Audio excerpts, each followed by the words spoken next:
Hello everyone, welcome back to my channel. Welcome to day 21 of my July Watercolor Month series, and today we are going to paint this very loose, easy, beginner friendly roses floral card.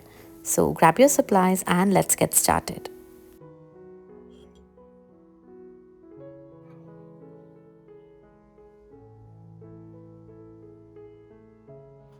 Okay, so for this painting we need a 300 GSM watercolor paper on which we are going to paint the roses.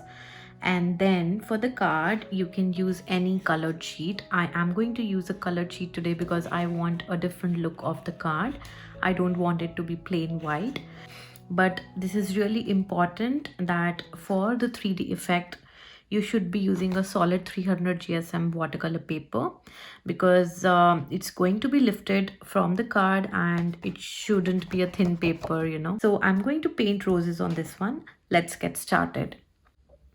I'm using this number 5 round brush.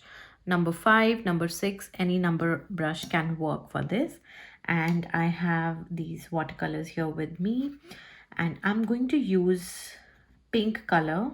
So for the rose, we always start, this is the most easiest type of rose that we can learn and paint, which is you are going to start with the C curve in the center, and then joining this, like not joining the center, we are just going to start from where we ended, and then make another C curve, and then make another C curve. So these three C curves are the initial of a flower for the rose. And now we are going, and make sure they don't touch each other.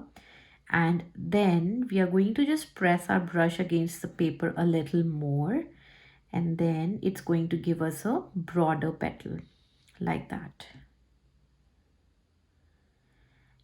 And one thing to notice is that I did not take more color. I'm using the same brush with the same paint that I loaded for the first time, and I'm not dipping my brush and picking more color. It's the same amount of color in my brush. And now when we reach this point, we want the inner circle of the rose to be very dark and the outer petals to be very light and airy. So now I'm just going to get some water on this brush and then again continue making these C curves. So as you move outwards, you will see that the color gets lighter, which we really want for that airy look of the rose. And then just make very loose.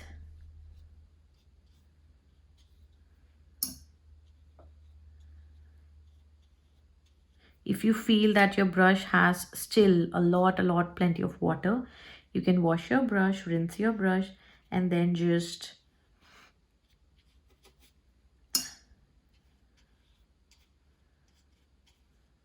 smudge that out.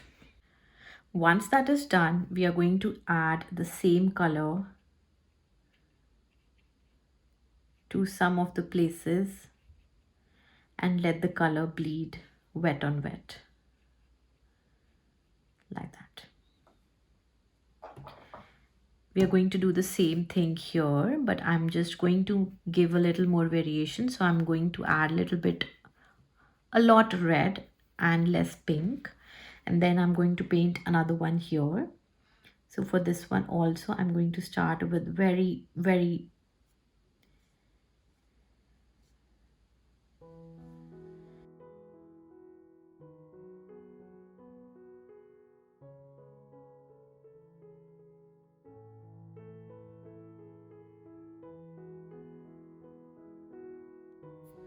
so I'm just going to use the same color, and then I'm just going to make some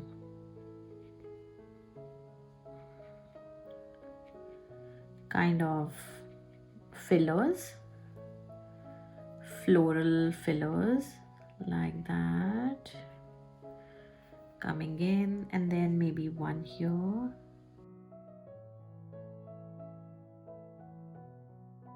I'm going to use a green to add some more, like to add the greenery to the roses.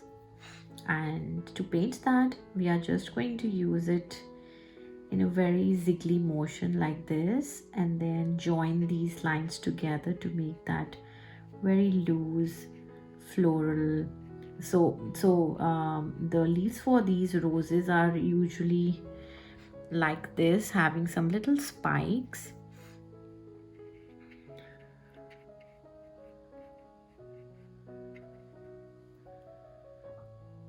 And you can also add little bit of pink to your green to make it even darker and rustier, kind of this. And then I'm going to add a little bit here.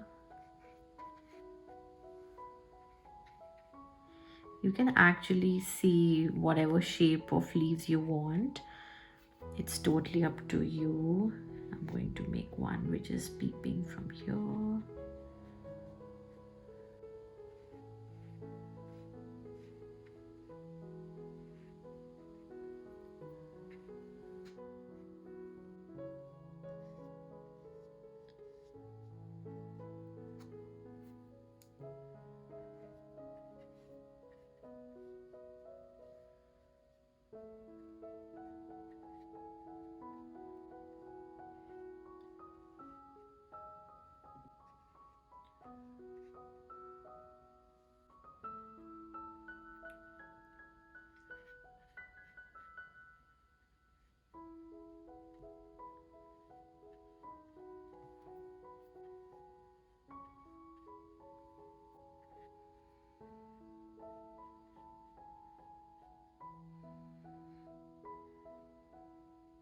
Just add a little bit here.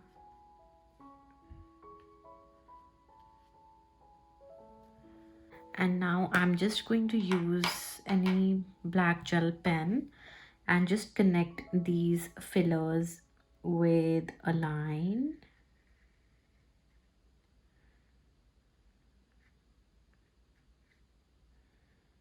Like this.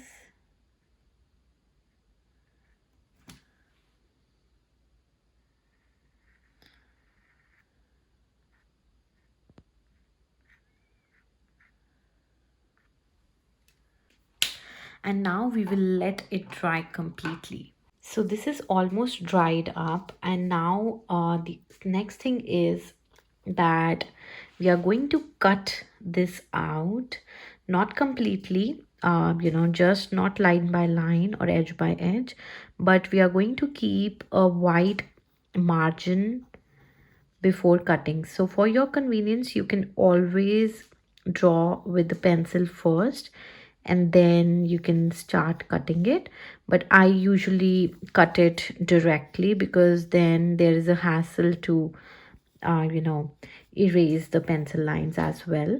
But for your reference, I'm just lightly sketching the way it should be cut out. So I have left white margin. I'm not cutting it edge by edge. I'm leaving white margin before cutting it. So this is how you should be cutting it. Look, it might take some time. You need patience to cut this kind of a cutting, but believe me, it looks so much more beautiful.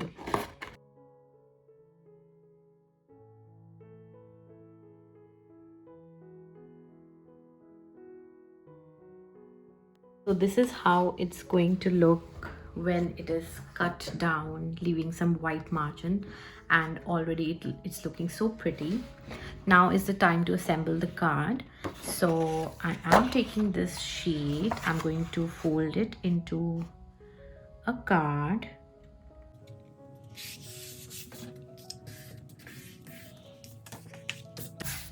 And then you can use any kind of foam stickers for that 3D effect.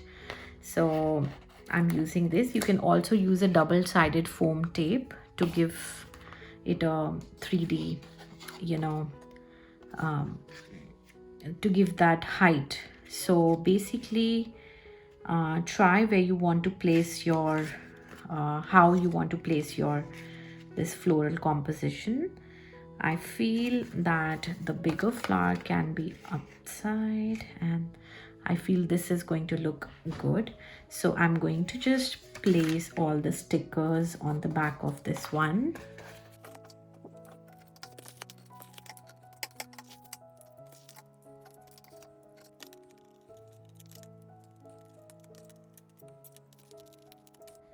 Now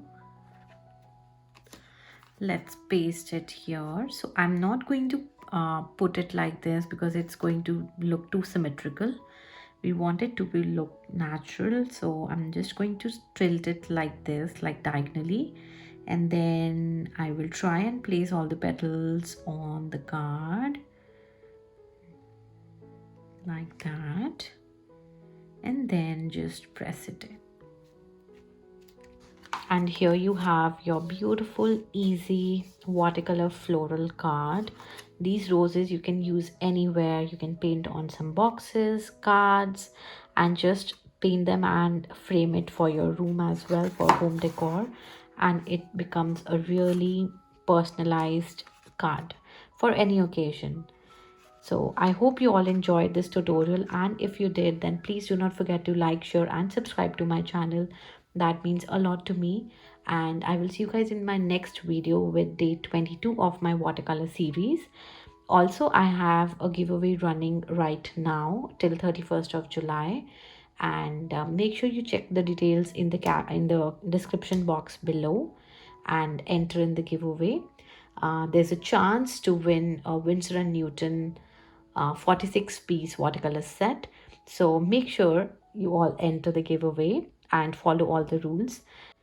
Till then, happy painting. Take care. Bye bye.